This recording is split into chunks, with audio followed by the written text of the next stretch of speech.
Estamos al aire.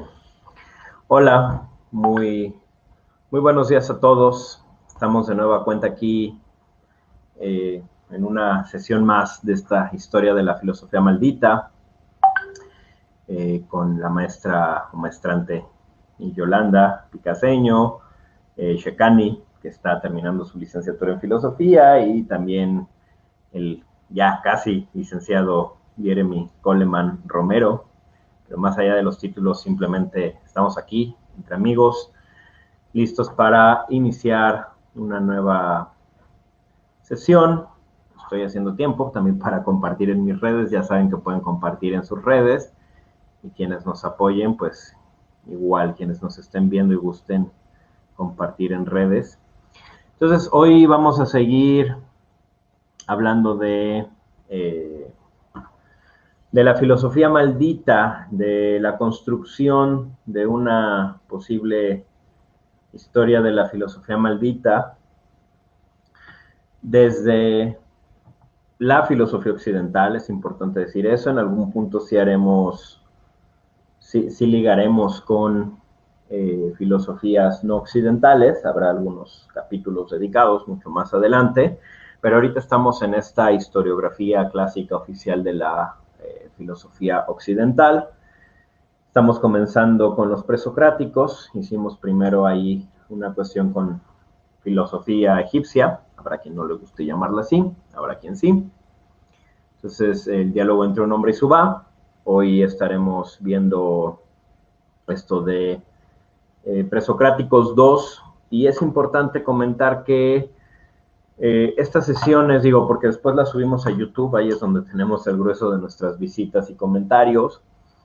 Estas sesiones no pretenden ser una introducción, por si alguien nos está viendo tanto en Facebook como en YouTube y que presuponga que va en prepa y que lo mandaron a ver un video de los presocráticos, o que quiere buscar información de los presocráticos, pues este no es el espacio. Hay muchos otros videos donde presentan de manera general a estos filósofos. En nuestro caso estamos haciendo una reconstrucción histórica de del pensamiento de estos autores con respecto a una posible filosofía maldita, ¿no? El objetivo es mucho más concreto. Entonces, no es este lugar. Si tú estás aquí queriendo aprender sobre los inicios de la filosofía, o si no tienes una idea ya eh, al menos básica de estos asuntos. Entonces, bueno, pues sin más preámbulo, y ya que tenemos a algunas personas que nos están viendo, y nuevamente pedimos que nos ayuden a compartir. Eh, por supuesto, también pueden hacer comentarios. Nosotros estamos en otra plataforma, pero recibimos sus comentarios y aquí podemos darles respuesta. Este es un poco el único objetivo de estar en vivo, que ustedes puedan dialogar, interactuar con nosotros por medio de comentarios, de sugerencias, de preguntas, de tajos o de lo que sea. Entonces eso le da un poquito más de organicidad a este diálogo, ¿verdad?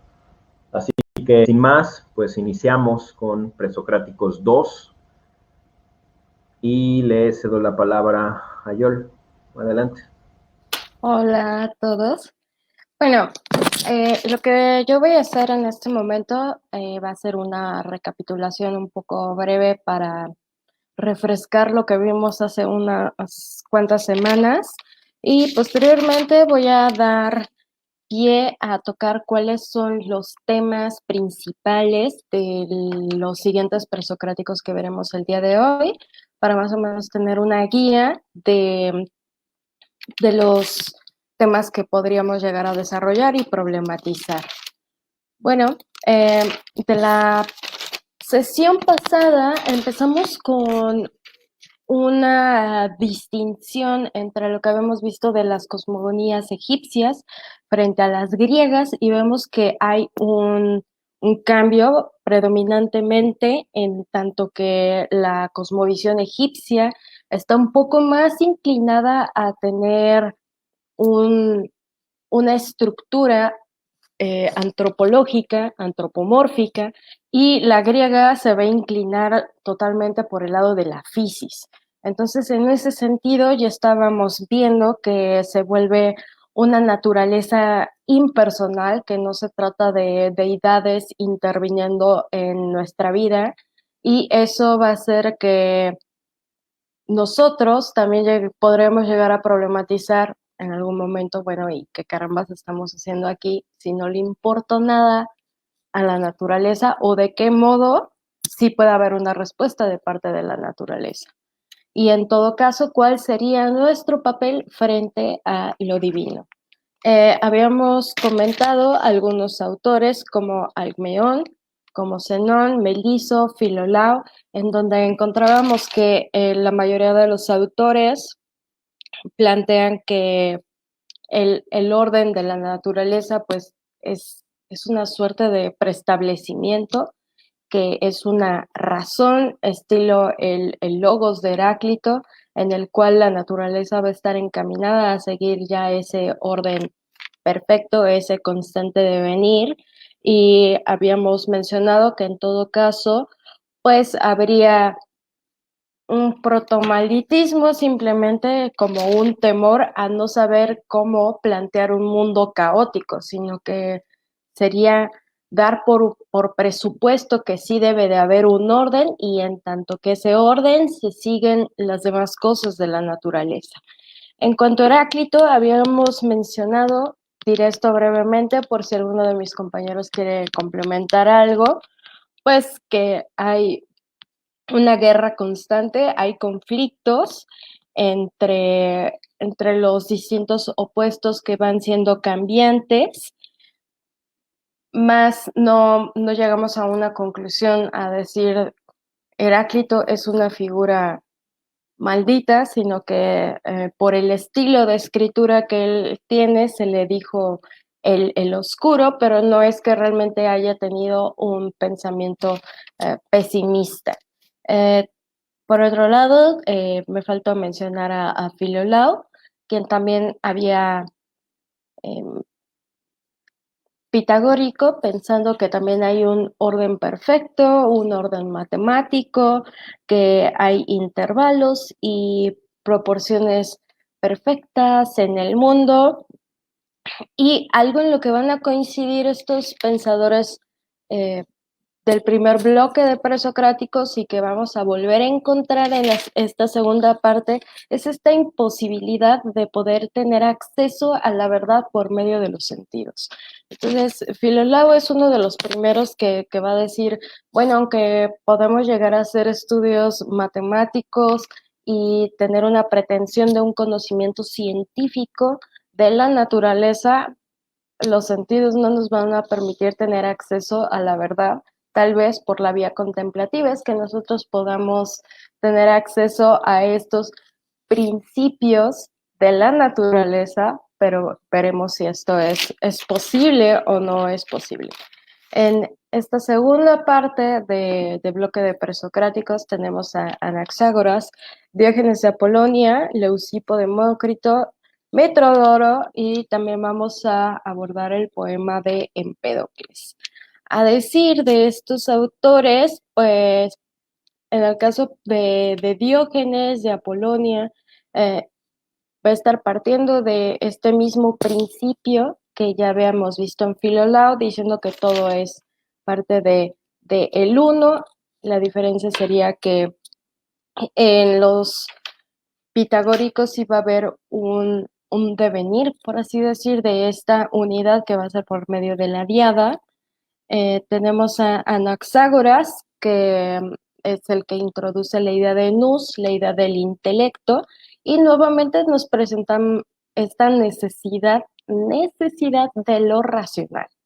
Entonces, también es una manera de contemplar que no es posible concebir que pueda haber un mundo caótico y que el hombre también no puede plantearse que frente a lo que está viendo en el mundo fenoménico se pueda considerar que aquello sea caótico. Metrodoro va a hablar de la imposibilidad de la verdad, igual que Filolao, y va a hacer este especial fragmento que parece casi como Descartes y que va a decir los sentidos no se engañan. No podemos llegar a conocer por medio de los sentidos, tenemos estas limitaciones físicas y no hay manera de poder accesar a una verdad. Y en Anaxágoras también va a estar mencionadas estas limitaciones físicas y cognitivas para poder entender el todo. Sí, por medio de lo contemplativo es posible que nosotros podamos llegar a escudriñar algunas partes de esta divinidad, de esta providencia, de este orden natural. Sin embargo, creo que la mayoría va a llegar a decir que justo por estas limitaciones físicas nunca podremos llegar a entender el todo como tal. Em, eh, por último, diríamos, sin adelantarme al postre que es Empédocles, de Leucipo y Demócrito, vamos a clarificar que su noción de vacío realmente no es un sentido negativo, sino que es una, un recurso primeramente lógico, luego físico, para poder explicar la noción de movimiento. Realmente ellos no están pensando en un vacío en una forma negativa, sino lo están pensando como en un no ser y como ese espacio que es necesario para poder explicar el movimiento de los cuerpos compuestos en sus teorías atómicas. Demócrito también desarrollará esta imposibilidad del conocimiento certero y sobre todo lo que hay de Leucipo Demócrito son noticias. No tenemos como tal fragmentos de ellos de su teoría atómica, sino que tenemos noticias y lo que más se conserva de Demócrito son los fragmentos de su ética y en alguno de ellos sí llega a tratar el tema de el mal, pero es un mal que apela también a los males físicos y que va a decir que estos males físicos se originan o se justifican por una mala deliberación. Por dar un ejemplo, si nosotros amanecimos con cruda es porque probablemente tomamos la mala decisión de emborracharnos un día antes. Eso es lo que diría el señor Demócrito. O si estamos empachados y tenemos un mal físico, es seguramente porque decidimos deliberar mal y excedernos en las cantidades que consumimos de alimentos. Y bueno, estos son básicamente los temas, nada más tocando los tópicos para que mis compañeros puedan llegar a desarrollar un poco más de lo que les parezca interesante y al final sí hablaremos un poco más de Empédocles, que sobre todo me parece que el proemio tiene carnita de dónde sacar para que podamos platicar a lo mejor de un proto malditismo. Muy bien, muchas gracias, Yol, y recordar a todos que, pues obviamente esto al ser una historia, sería muy importante, si alguien va llegando, digo, sigan con nosotros, ya no tenemos mucha gente en este momento en vivo como para que se vayan, ¿no? Pero mira, ya fueron dos, ya. Uno apenas dice y no, sigan con nosotros, pero sería importante para la gente que nos está viendo en YouTube o por cualquier medio, porque después también hay mucha gente que reproduce este video, no en vivo ya, por supuesto, pero que lo ve posteriormente, que viesen, que le echasen un vistazo a los otros videos. O sea, esto es una concatenación, ¿no? Es importante para entender de lo que estamos hablando hoy, pues ver al menos el de Presocráticos 1. Ahí hablamos mucho de Heráclito, ahí presentamos una distinción entre cosmogonías y cosmologías, hablamos de el peso de la razón en esto y cómo ciertas críticas o ciertas alternativas o ciertas vías apofáticas incluso a estas consideraciones van a ir generando lo que hoy podemos concebir como una filosofía maldita. Entonces es importante ver aquellos videos. Y bueno, cuando lleguemos a Presocráticos 3, pues habrá que traer este background, ¿no? Jeremy, por favor.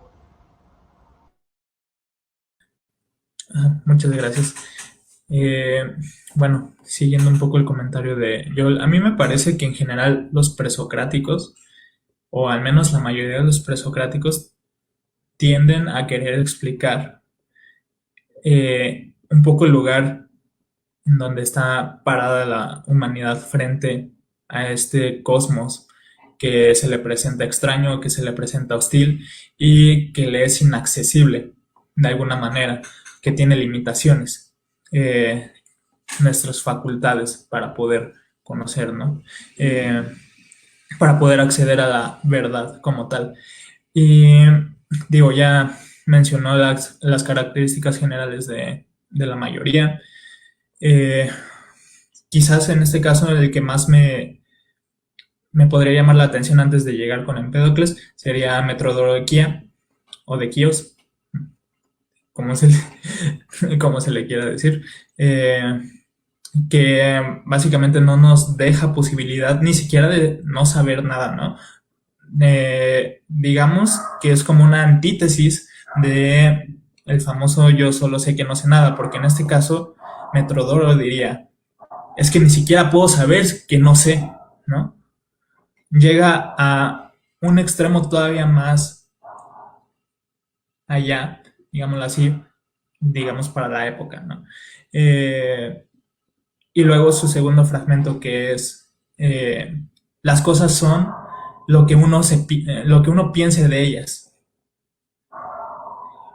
O sea, esto termina siendo un subjetivismo completo, ¿no? Cerrado, que no puede ser atravesado por ningún otro tipo de razón. Eh,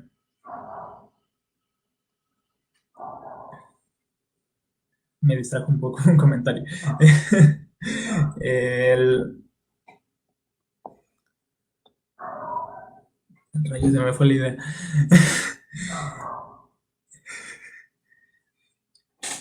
Bueno, a lo que voy, ¿no? El Metrodoro pone una barrera todavía más fuerte, ¿no?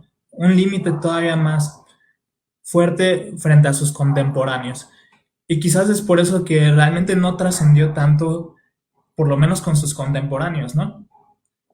El, y eso indica mucho. Que no se haya conservado más que estos dos fragmentos, quiere decir que eso era lo, lo que se quiso conservar de él para desecharlo.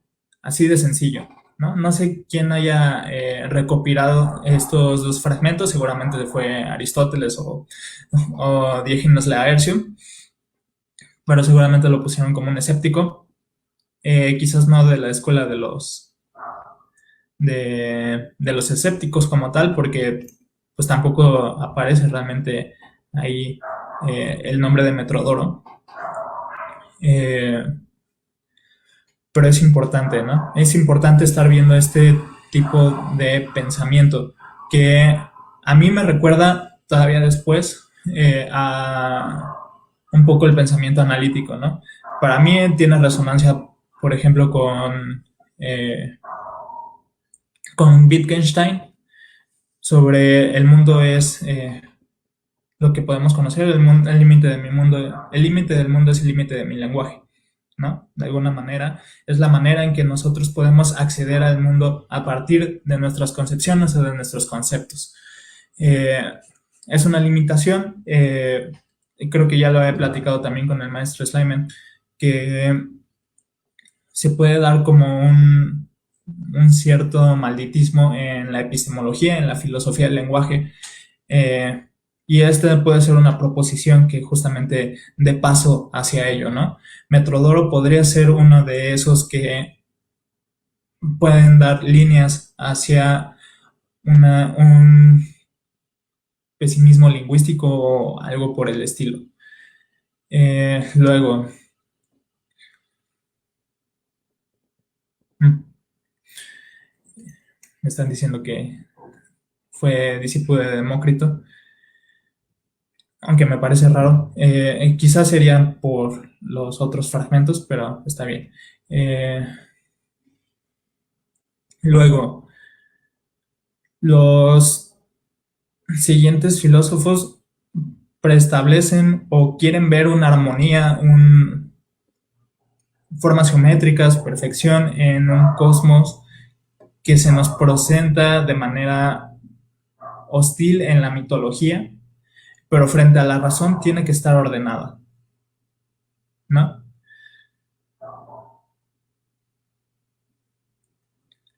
Eh,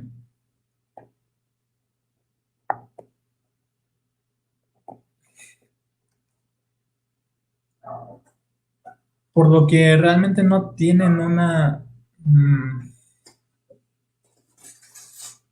¿Cómo decirlo? No detectaría yo una tradición o algo que podamos rescatar realmente hacia la historia de la filosofía maldita, ¿no?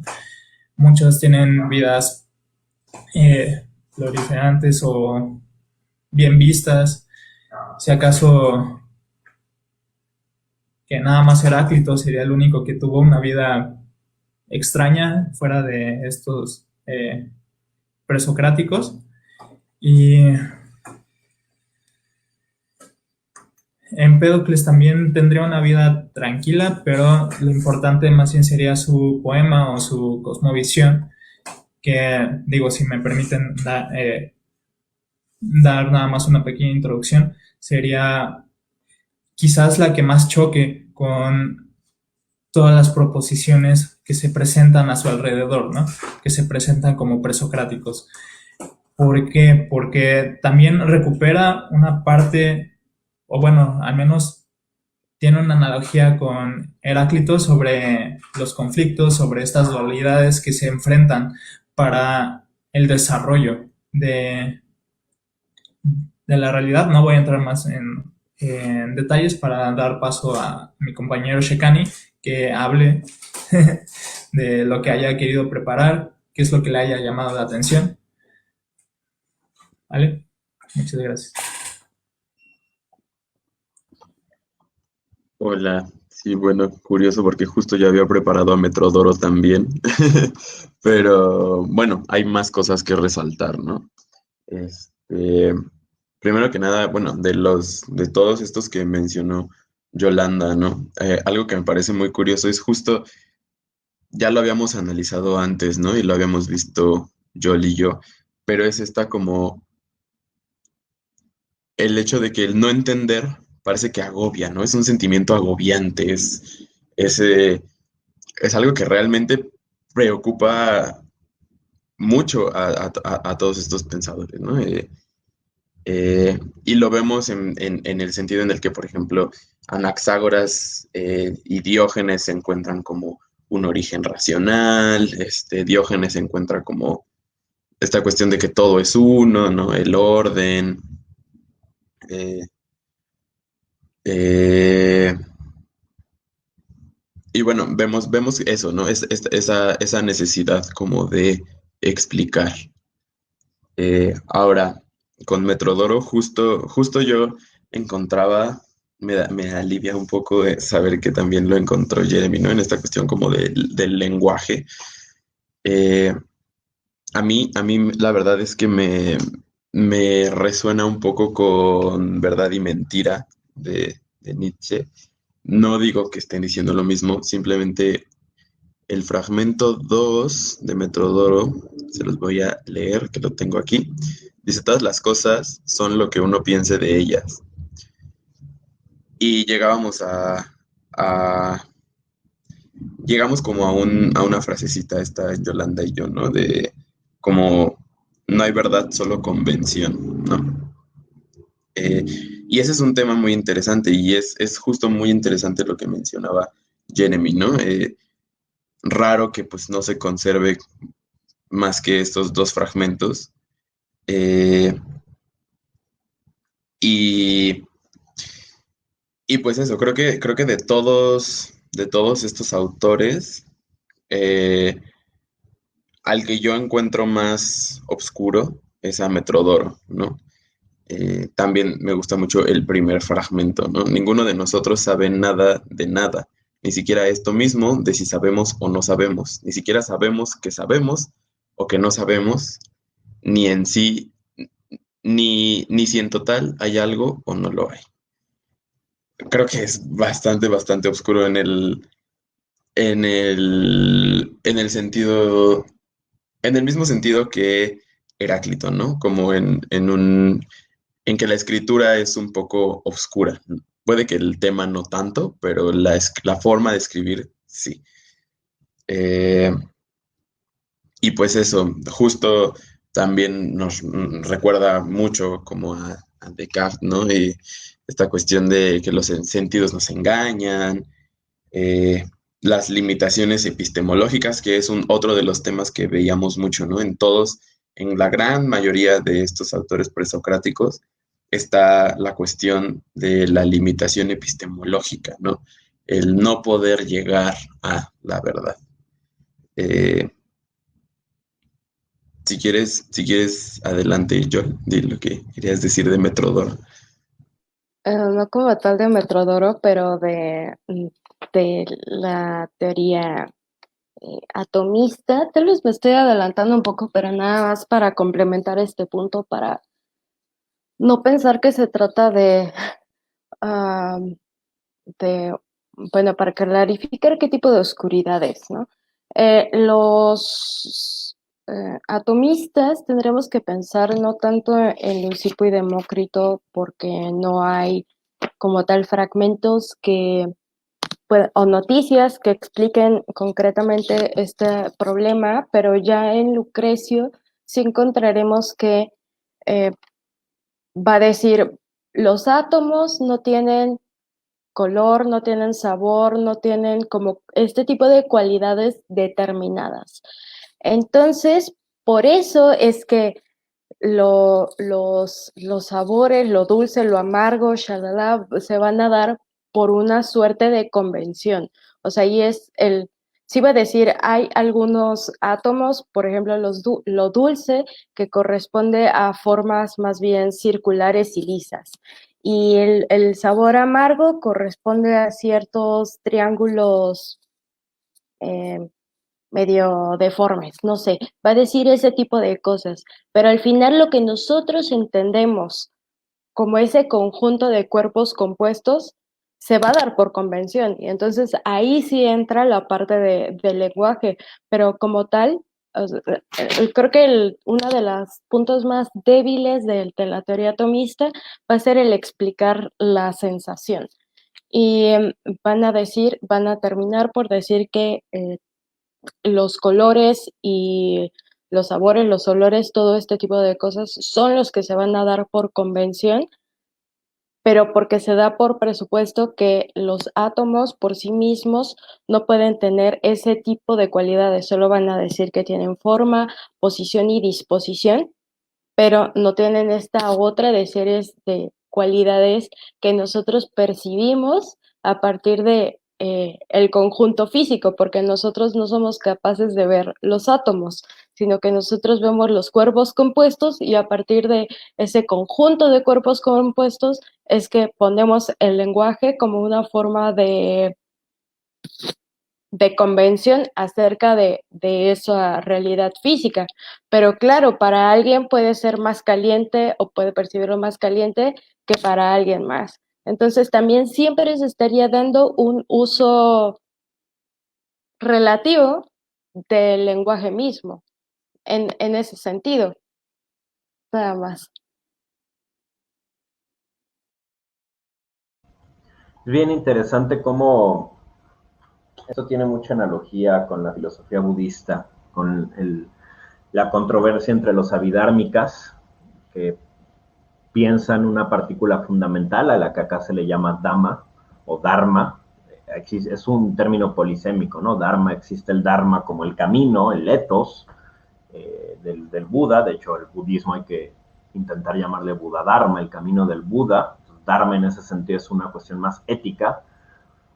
Pero existe también Dharma como esta partícula fundamental, similar, análoga al átomo, ¿no? Y esta controversia entre los abhidármicas y los Mahayana, los Madhyamaka, por ejemplo, Nagarjuna, que van a negar la existencia de esta verdad última, de esta partícula fundamental o partículas, y se van a quedar solo. De hecho, utilizan también la categoría de verdades convencionales, ¿no? De construcciones. Entonces, bueno, ahí también hay una filosofía del lenguaje. Solo me llamó mucho la atención. De hecho, en el video que tengo en el canal del filósofo sobre Nagarjuna, hablo de los atomistas, solo los empleo como analogía, como ejemplo analógico para tratar de explicar esta parte del budismo. Bien, por mi parte, solo decir ahorita que de los temas que han salido y siempre repetirle al público hasta el cansancio, que tenemos 4 criterios, al menos iniciales, para determinar lo que es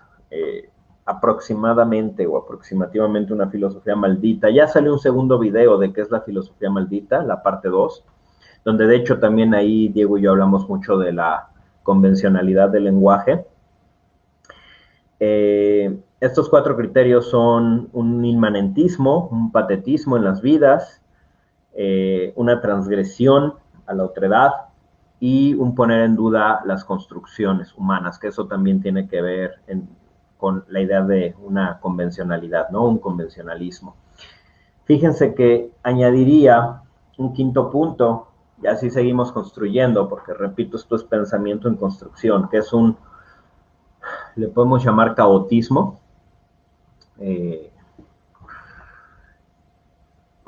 ¿No? Entonces, pienso en términos modernos un poco en Lovecraft y en Camus, pero esta versión del caos, también el maestro Merino y yo tenemos un artículo publicado en un libro que se llama El principio Mailander-Caraco, Caos y entropía, o del principio Mailander-Caraco. Entonces, este principio parece ser la base también de un cierto presupuesto, de una cierta visión de la filosofía maldita. Entonces, caotismo, a eso me refiero, ¿no? Al caos, esta idea del caos, lo desordenado, versus una idea de un universo ordenado, que básicamente es la que va a recorrer gran parte de la filosofía, no digo que toda, pero sí gran parte, sobre todo desde Platón hasta, pues básicamente hasta el positivismo, Hegel, Marx, los positivistas, finales del siglo XIX, todavía principios del siglo XX, y obviamente todavía una línea que sigue en la actualidad, como puede ser Habermas, ¿no? Todos estos que pretenden la recuperación de la modernidad, que ya sean los herederos de la Escuela de Frankfurt o los propios críticos de la posmodernidad o del irracionalismo, ¿no? En términos generales. Entonces, este caotismo creo que va a dar pie a un cierto irracionalismo, muy posteriormente ya en ciertas figuras y a nivel sistemático y más en específico con Schopenhauer. Pero creo que aquí ustedes hablaban de Metrodoro de Quíos, y bueno, aunque no es un presocrático, porque de hecho ya fue amigo de Alejandro Magno, ya estamos hablando de la época de Aristóteles, uno del alumno de uno de sus alumnos, ¿no? Que es Anaxarco. Metrodoro de Quíos, si mal no estoy, fue maestro de Diógenes de Esmirna, y Diógenes de Esmirna fue maestro de Anaxarco. Entonces, esta línea hacia el escepticismo,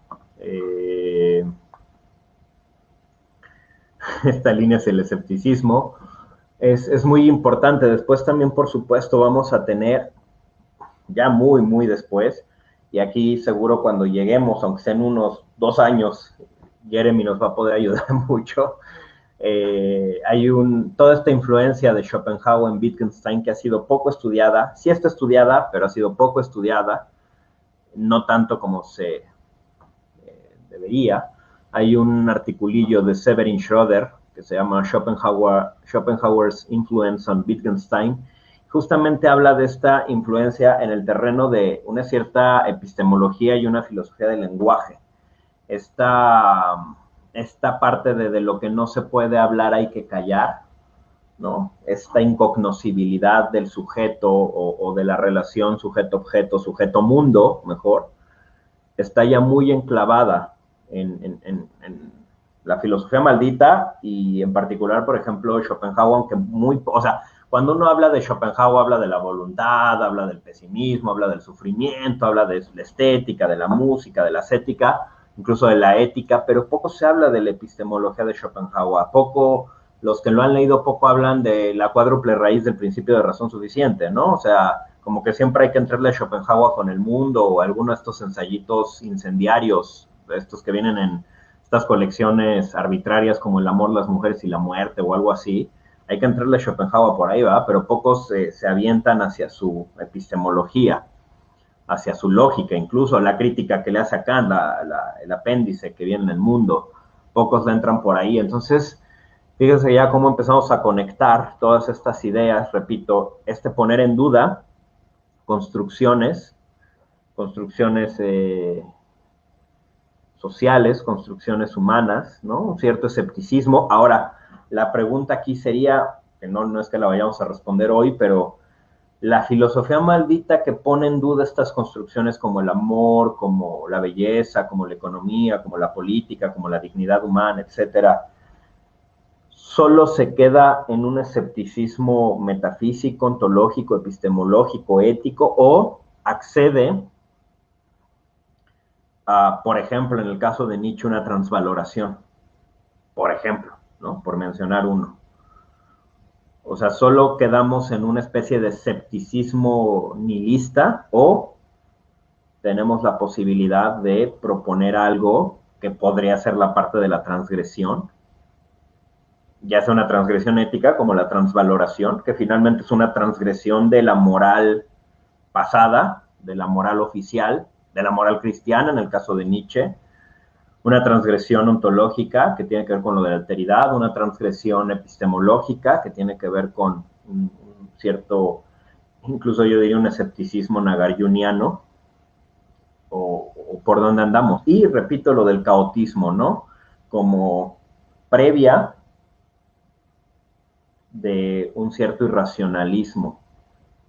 En fin, hasta este momento estas son más o menos mis líneas de análisis. Adelante, Yol. Bueno, tenemos aquí, perdón, un comentario de Guillermo que dice, disculpen la ignorancia, pero ¿convención viene de convencimiento o de conveniencia?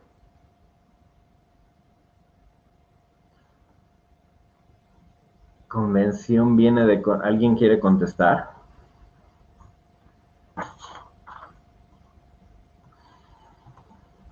No sé, no sé si venga de alguna de esas dos, pero cuando nos referimos a convención, nos referimos como a un encuentro, como a un acuerdo, digámoslo así, entre sujetos o individuos. O sea, es como ir de cierta manera yo siempre me lo imagino como ir a una convención como tal, ¿no? Ir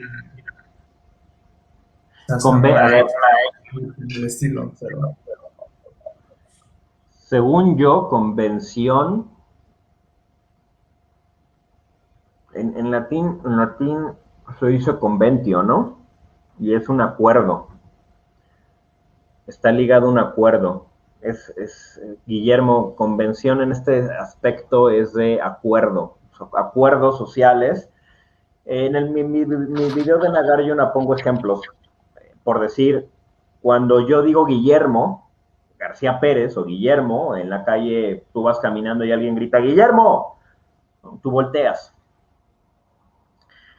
por convención, porque en la convención social, conventio, en el acuerdo social que viene en tu acta de nacimiento, de hecho es una especie bueno, no es una especie, es un documento legal, casi como una especie de contrato, no es un contrato, pero casi, ¿no? O sea, es un acuerdo social que se genera, repito, no dije que fuera porque luego tenemos en YouTube a gente que es muy detallista con estas cosas, entran abogados y eso, entonces no dije que fuera un contrato, simplemente que tiene también esta pretensión. Finalmente un acuerdo también es una convención jurídica, ¿no? En donde dos voluntades se ponen de acuerdo para realizar algo. En fin, te gritan Guillermo y tú volteas, pero primero, tú no eres tu nombre, que tal vez te has identificado con tu nombre y eso ha construido parte, pero bien te pudiste llamar Juan y pues serías tú, ¿no? Con el nombre de Juan. Tal vez habría ciertos cambios, pero serías tú. Y además en el mundo existen cientos de miles de Guillermos más.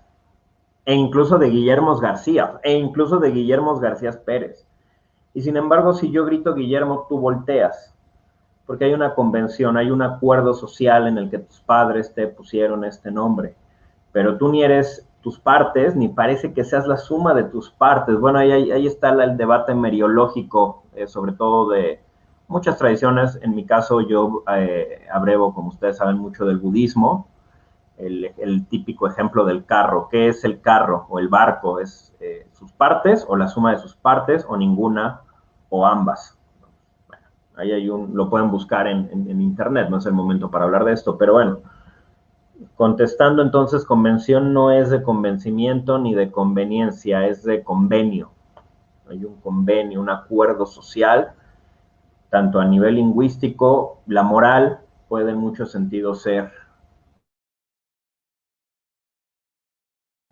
un convenio social, conductas que debemos tener como individuos frente a los demás, ¿no?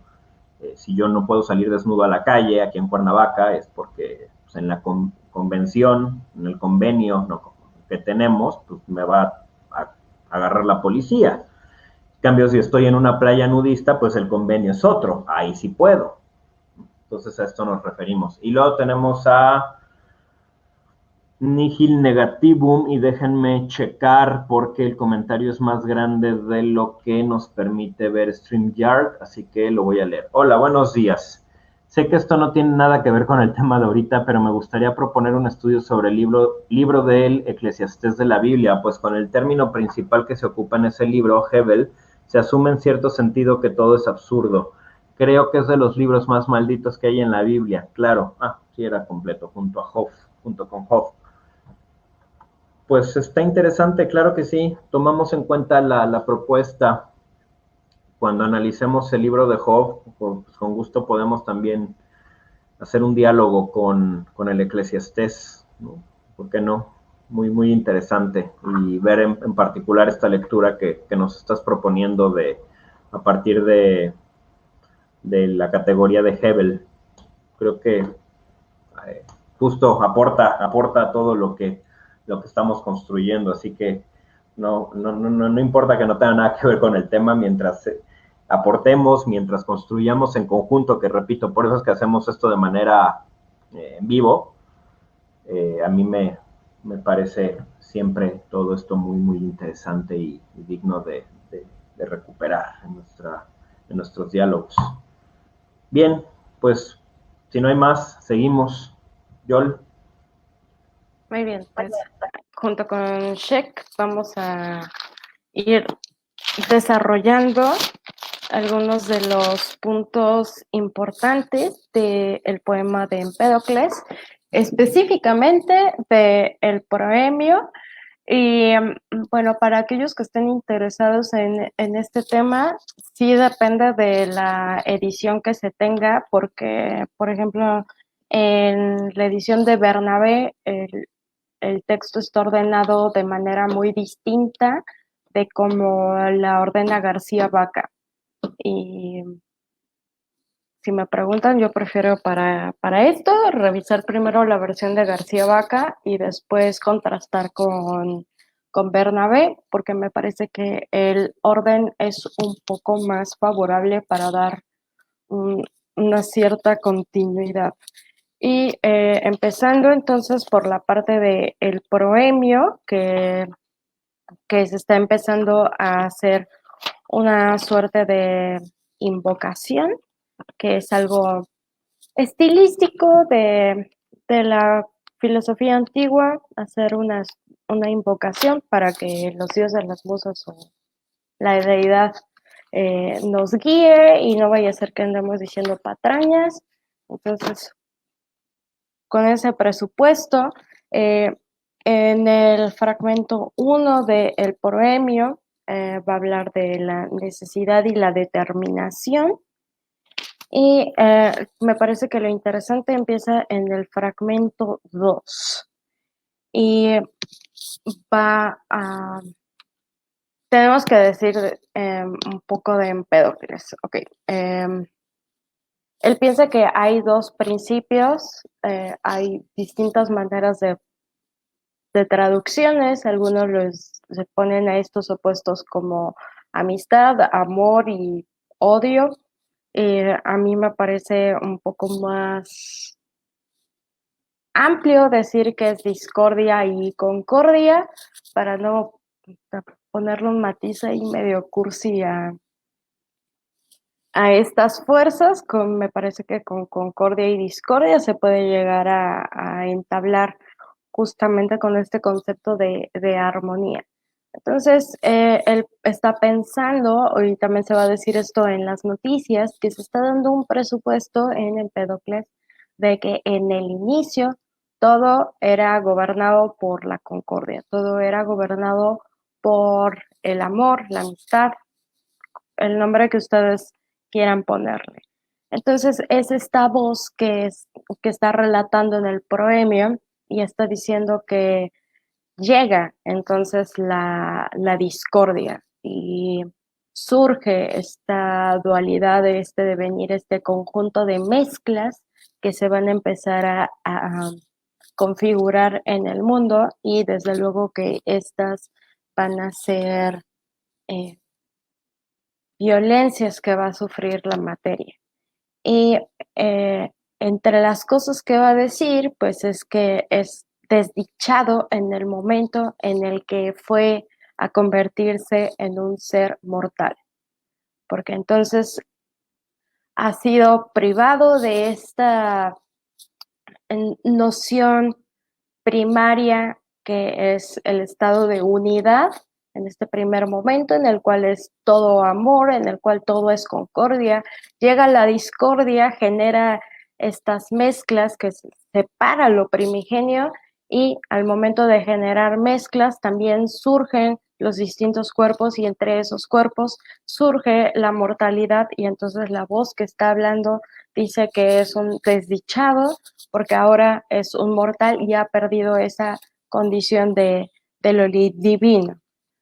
Y es en el fragmento número 3, él está diciendo que él lloró y se lamentó porque se encontraba en un lugar muy extraño. Este lugar muy extraño, pues es este mundo físico lleno lleno de mezclas, lleno de cuerpos compuestos, y en este mundo se tienen pasiones, ¿no? Entonces también estas pasiones que direccionan a mi cuerpo para conectarme con aquello que es semejante a mí, y como yo soy un conjunto de todas esas mezclas, puedo tener pasión o puedo tener una afección tanto por las cosas positivas como las cosas negativas, en tanto que todas ellas son distintas formas de otros conjuntos.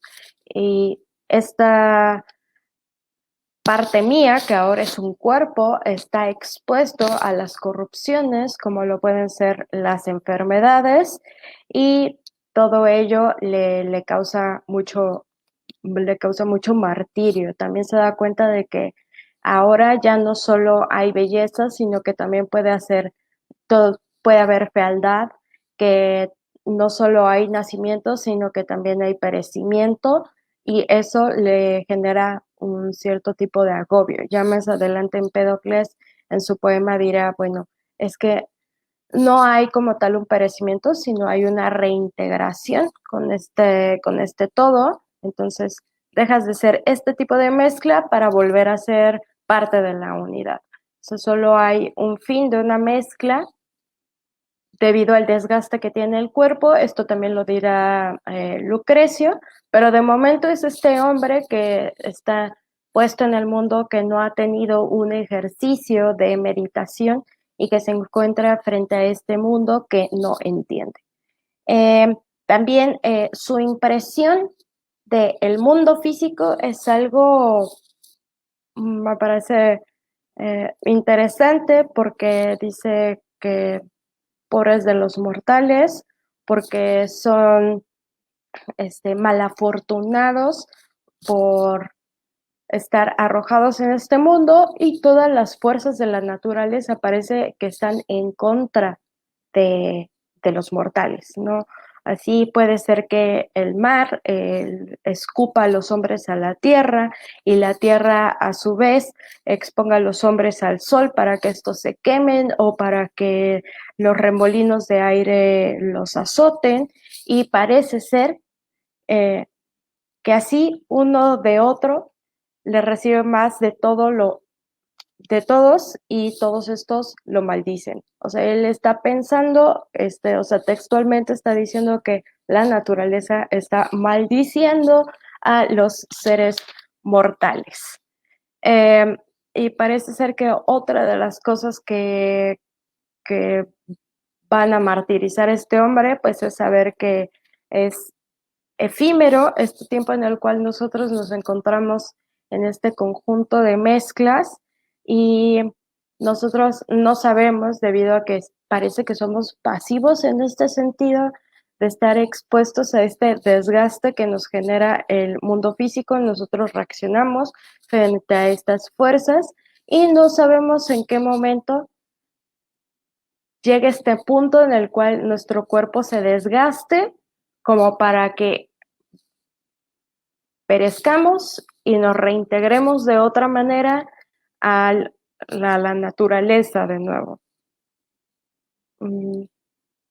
Y bueno, otra cosa que se dirá, por ejemplo, en el fragmento número 7, pues es que hay una imposibilidad de poder conocer el todo, y esto genera cierto sufrimiento, porque todo lo que es visible o todo lo que es audible no puede ser un absoluto entendimiento de todas las cosas que suceden en la naturaleza. Y esto es claro, desde luego, por decir algo, pensando en esta teoría atomista, yo estoy viendo un torbellino, yo estoy viendo el granizo, estoy siendo pasivo de recibir esas fuerzas de la naturaleza, pero no por yo ver el granizo, yo no por ver el tornado, sé de dónde proviene ese fenómeno físico. Entonces, falta hacer una serie de contemplaciones para a lo mejor llegar a comprender de dónde es, de dónde vienen estos fenómenos físicos. A lo mejor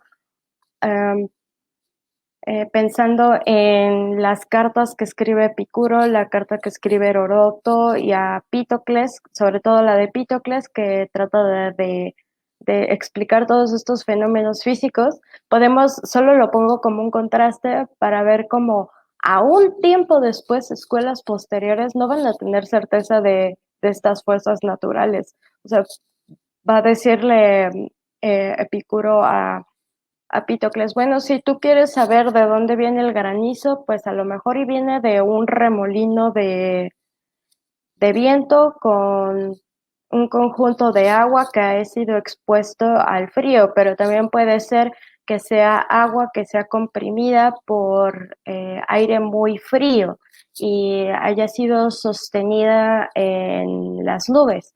Entonces vamos a ver cómo sigue siendo tiempo después una incertidumbre el cómo se van dando las explicaciones a los fenómenos físicos, y para Empédocles en este momento son desconocidos, y ese no saber de dónde vienen estas fuerzas físicas que azotan y maldicen al ser humano mortal, pues desde luego que genera sufrimiento tanto por una receptividad física como por una limitación epistemológica.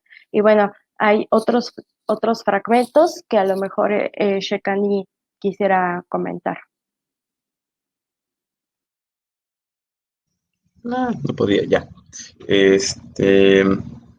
Sí, bueno, curiosamente me llamaron la atención muchos de los que mencionaste, ¿no? Pero justo, por ejemplo, en el fragmento 3, yo veo mucho esta cuestión como del ser arrojado al mundo, ¿no? Fuiste arrojado y de repente lloras porque se encontró en este lugar lleno de rabia, ¿no? De enfermedad, de este lugar como corrupto, ¿no? Entonces llega y es esa sensación de por qué fui arrojado aquí, ¿no? Creo que es como interesante esta forma de verlo en el proemio, ¿no? Porque es eso, es algo que nos preguntábamos, me parece que cuando vimos las cosmogonías, que era eso, ¿no? Esa cuestión de cómo, por qué vinimos aquí, ¿no? ¿Qué hacemos aquí? ¿Por qué fuimos arrojados aquí? Eh, También, bueno, en el mismo fragmento 3, ¿no? Cuando empieza a hablar como de fealdad, belleza, este, parece igual, a mí me recordó un poco como a Heráclito, ¿no? Y la guerra, y esta cuestión de que todo parece que siempre está como en esta dualidad, ¿no? En estos, el estar pasando de uno al otro, de la fealdad a la belleza, etcétera. Ah, y bueno, a mí el 4 fue el que desde la vez pasada que lo trabajamos Yol y yo, creo que fue el que más nos llamó la atención, ¿no? Esta cuestión como de que la naturaleza escupe al humano, ¿no? La naturaleza no quiere al humano, es como el mar lo avienta y la tierra lo avienta y toda la naturaleza lo repele, o sea, es como, yo le comentaba a Yol que a mí me recordaba un poco a, a Schopenhauer cuando dice, ¿no? Como que la naturaleza pone como en peligro a el hombre, ¿no? Al individuo. Eh, Parece que lo expone a las más, a los más tontos peligros al individuo. Schopenhauer dirá que es porque pues, solo le importa como la especie, ¿no? Pero eso a mí me llamaba mucho la atención, ¿no? Como dice, pero el mar de sí los escupe hacia la tierra firme. La tierra a su vez los expone del sol a los fulgores inalcanzables. Más el sol los embala con remolinos de aire, ¿no? Es eso, o sea, como que parece que la naturaleza todo el tiempo está repele al hombre, no lo quiere, ¿no? Y bueno, ya otra de las cosas que me llamaba la atención es eso, igual vemos como estas limitaciones tanto de los sentidos como epistemológicas, ¿no?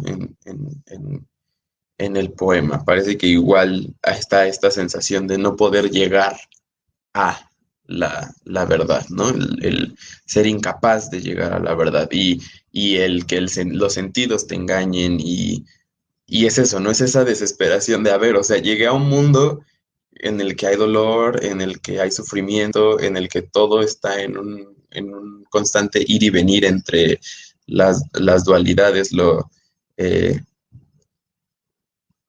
los opuestos. Y no solo eso, sino que también mis sentidos me engañan. O sea, mi cuerpo mismo me engaña.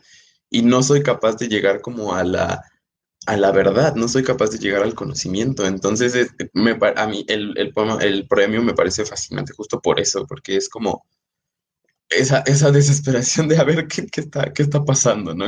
¿Qué voy a hacer yo? Por qué vine yo aquí por qué fui eh, arrojado a este mundo, ¿no? Sería eso. Jeremy. Sí, a mí me gustaría rescatar sobre todo la, este principio metafísico que se da sobre la confrontación entre Love Struggle, no, concordia y discordia, como propondría Joel, porque, digo, tiene esta parte de la física en donde todo lo material está compuesto por 4 elementos, ya como tal, reunidos, que es agua, aire, fuego y tierra. Y estos se organizan dependiendo de la predominancia de alguno de estos dos principios. De hecho, me recuerda mucho al principio de Eros Thanatos, que aparece prácticamente en toda la tradición pesimista de Schopenhauer, en específico. O sea, aparece también en Nietzsche con estos principios eh, se me fue el nombre, aparecen en la tragedia griega, digo, en el nacimiento de la tragedia griega. También aparecen como tal Eros Thanatos en Freud. Eh, Aparece como esto entre voluntad de vivir y voluntad de morir, Schopenhauer y Mailander. Porque esto es lo que de alguna manera da esencia al mundo, ¿no? Este conflicto constante es lo que crea lo que rodea al ser humano, a los seres vivientes en general, y ustedes mencionaron una parte muy importante, es lo que genera el sufrimiento, tanto desde un nivel físico hasta un nivel epistemológico, que es algo que también se trata en la tradición pesimista, ¿no? O sea, y también en el Buddha Dharma, en el budismo, ¿no? Que de alguna manera es el principio de todo es el dolor, ¿no? Es el sufrimiento. ¿Cuál sería el primer dukkha, ¿no? Del Buddha Dharma en este sentido. Esto es importante porque también genera un principio de evolución, digámoslo así, o sea, me recuerda también a Darwin, por esta sección de voluntad, ¿no? La voluntad de vivir de manera constante. Estos principios van constantemente a imponerse para ver cuál es el que logra desarrollar más. De hecho, este movimiento es el que hace que se desarrolle la historia entre el ciclo de vida y muerte, de concordia y discordia, para que pueda haber una cierta armonía, ¿no? Y pueda darse este desarrollo, que no es lo mismo que progreso, y no estoy pensando tampoco en una finalidad, en una meta, simplemente es un constante ir y venir de estos dos, ¿no? Que manipulan la materia y manipulan a los seres. Que este sea a través del sufrimiento, pues ya es quizás la parte más interesante, porque también sería un motus o un motor, ¿no? Que el dolor sea un motus y no sea, digamos, como tal la armonía, que no sea la felicidad, que no sean estos principios que nosotros solemos poner en un futuro. Nos quiere decir que justamente no hay un significado último, ¿no? El motus del dolor, siempre lo he visto de esta manera, es quizás el único que puede dar paso a un mundo como este, ¿no? Porque nos incomoda a cada instante desde el momento en el que nos impide pasar por cualquier otro espacio que ya esté utilizado por algo, ¿no? Que cualquier impresión o estímulo sea un dolor insignificante en el sentido de que no tiene un fin, ya me parece, ¿cómo decirlo? Un indicio del sinsentido que se vive de manera constante, ¿no? A pesar de estos principios que hay, ¿no? A pesar de que puede ser que haya una metafísica detrás, sin embargo no se llega a una meta, ¿no? No se llega a una finalidad como lo quisiéramos entender de manera racional, o de las tradiciones que buscan un significado, una verdad última. De alguna manera también se accede a esto de las verdades convencionales, y a mí siempre termina recordándome también a la tradición oriental. Bien, por mi parte hubo dos elementos que me llamaron la atención de lo que hasta ahorita vamos diciendo, en este segundo bloque. Primero, una naturaleza maldiciente, ¿no? La naturaleza que maldice al hombre, que lo escupe, que lo arroja. Y esto también va, pues, muy en contra, ¿no? Ahí la filosofía maldita también tiene sentido, entra. Frente a este diálogo muy New Age, de estas espiritualidades New Age, donde la naturaleza es algo maravilloso, algo puro, algo, ¿no? Hay otras tradiciones, por supuesto. No estoy diciendo que esto sea así, porque eso supondría hablar de una verdad única.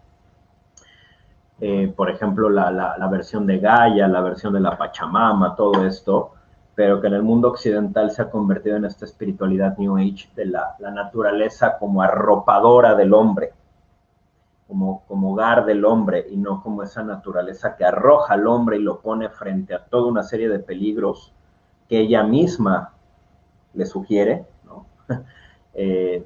Siempre ha dicho Diego, somos a nivel físico, al nivel de naturaleza bruta, somos una de las especies más débiles. Nuestra piel es demasiado sensible, no tenemos la velocidad de muchos animales, de un león, ya no hablemos del chita o de cosas así, no tenemos la destreza de ciertos, no sé, changos, ¿no? Irse colgando en los árboles, no tenemos la fuerza de un rinoceronte. Si hay demasiado calor nos estamos muriendo, si hay demasiado frío nos estamos muriendo, incluso aunque para nosotros ver a una hormiga sea la aplasto, pero la hormiga para su tamaño es un super insecto, o sea, carga del doble o no sé cuánto de su peso, todo el trabajo que realiza, las abejas, en fin. Hasta la cucaracha, que sabemos que resiste, ¿no? La radioactividad, que resiste meterla en un horno de microondas, o somos una especie muy débil ante cualquier tipo de condición climática, o sea, una tormenta, un huracán, nos lleva, ¿no? Entonces, esta naturaleza es maldiciente, repito, versus todo este speech New Age de la naturaleza amable, bendita, la naturaleza que nos arropa. A ver si YouTube no me revienta el video. De la naturaleza que es amable. Bueno, aquí estamos frente a otra versión, y mucho tiene que ver también con este video que sacamos de veganismo y que ha sido uno de los videos que más debate ha generado, y ahí en el canal de los filósofos malditos, en donde, bueno, entran personas que son veganas y obviamente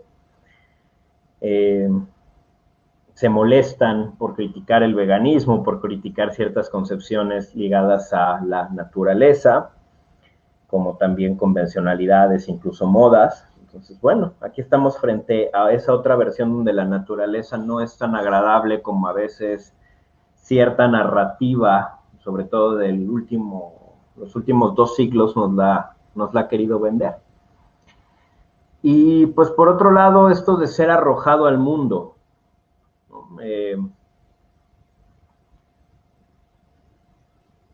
Quiero leer un par de fragmentos de mis prolegómenos al pesimismo utópico. En el número 1 dice: el teorema de la exclusión parte de la totalidad. Imaginemos la totalidad de lo real, del cosmos, la unidad de lo inmanente, lo absoluto. En su libro Filosofía de la Redención, en el capítulo 1, Philip Mailander nos plantea una hipótesis similar. En el principio existía, según diversas tradiciones filosófico-religiosas, la unidad simplísima. Sin embargo, si uno se atiene a una filosofía inmanente, según la propia propuesta de Mailander, se habrá de aceptar que lo que existe es múltiple. Unidad simplísima y multiplicidad son, en un primer momento, conceptos opuestos. Uno rechaza al otro. Esto es, lo uno no puede ser múltiple y lo múltiple no puede ser uno. Insisto, inicialmente. Y luego en la parte 2, por decirlo así, en el capítulo 2, no, perdón, en el 3, digo, una vez que hemos sido arrojados de la totalidad y nos hemos convertido en una parte de ella, por ejemplo, como dijimos con el nacimiento, nos hallamos frente a lo inhóspito. A esto lo podríamos llamar la ausencia originaria, pues padecemos la ausencia de la totalidad, y esto nos causa sufrimiento. La parte ha surgido, pero ni siquiera se reconoce. Ella, que antes era totalidad, no tiene aún nombre, ni lengua, ni conciencia. De aquí en adelante comenzará un proceso dialéctico según el cual la parte va adquiriendo conciencia de su estatuto ontológico, diferenciándose de la totalidad y de otras partes. Esto hasta el punto que la parte puede olvidarse de la totalidad sin darse cuenta de que solo es parte, individuo, átomo, etc. Porque existe la totalidad y esta es tal porque existe la parte. Una no puede entenderse cabalmente sin la otra, pero la parte ha nacido y tras el llanto de la ausencia originaria, comenzará su búsqueda para hacer de este mundo inhóspito algo hospitalario. Y es que la carencia del mundo inhóspito, de la carencia del mundo inhóspito creamos la excedencia. Hasta ahí mi cita y hasta aquí mi comentario. Joel, Sheck, ¿alguna conclusión antes de irnos?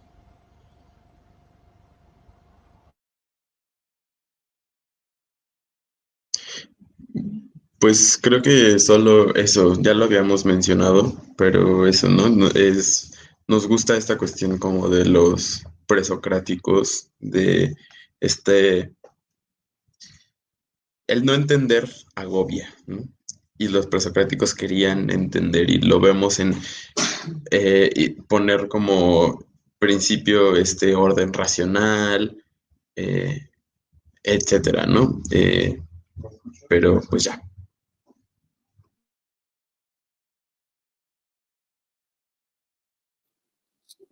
Bueno, yo añado que no son no solo los presocráticos, veremos que si nos seguimos por la línea de filosofía de la naturaleza y vamos viendo cómo esto se va ramificando con metafísica, ontología y teodicea, lo que se les pueda ir ocurriendo, pues veremos que precisamente cada una de estas corrientes va viendo que algo falta en las teorías anteriores que no son suficientes y justamente es parte de esta condición que tenemos de no poder comprender el todo. Entonces, se han hecho varios esfuerzos por tratar de ir llenando esos huecos que no podemos completar a partir de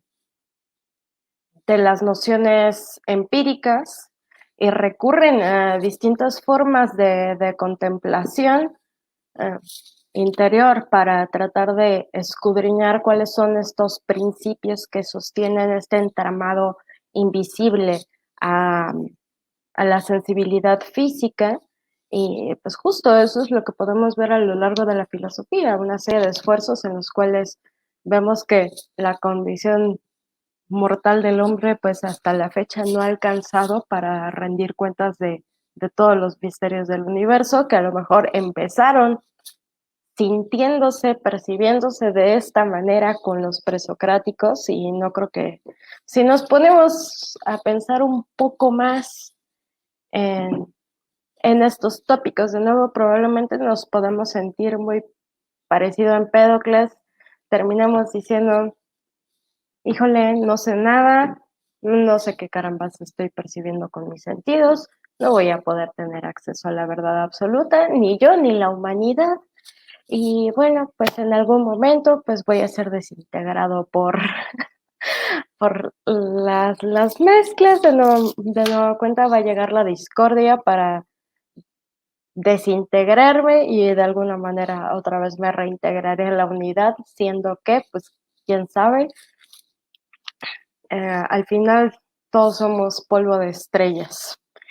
Y creo que me parece interesante de la postura de Empédocles, cuál es su percepción de nosotros en el mundo, que es una posición bastante pesimista el sentirse, como decía Shekani, repelado por toda la naturaleza.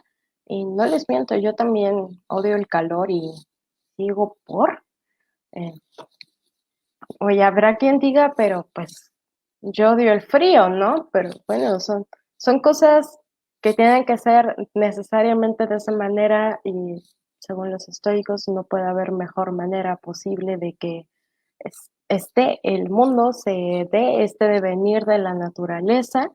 Y aunque hay un esfuerzo, siento yo, en Empédocles por tratar de estar en este mundo de lo mortal y comprender cómo es que se compone el mundo, y va a tratar de decir, bueno, están estas 4 raíces y es un ir y venir entre la concordia y la discordia, pero termina dando conclusiones pues no muy optimistas, o sea, termina por decir, pues aunque hagamos este esfuerzo por contemplar este ir y venir de estas tensiones, eh, no vamos a poder saber la verdad, porque al final lo que estamos captando por medio de nuestros sentidos es temporal, es corruptible y no es lo verdadero, es simplemente lo que elegimos que sea en ese momento, supongo que para dar tranquilidad a nuestra mente en ese momento, pero no hay como tal una resolución a este entendimiento del hombre y que también más allá de solo el entendimiento, la vida del hombre siempre va a estar expuesta a las corrupciones que le imponga la naturaleza. Pues muy bien, muchas gracias chicos. Creo que por ahí habrá un buen ejercicio de edición esta vez de mi parte, en la era de lo políticamente correcto. Entonces, eh, este, cuídense mucho. Muchas gracias y con esto terminamos el live. Hasta luego. Gracias. Nos vemos.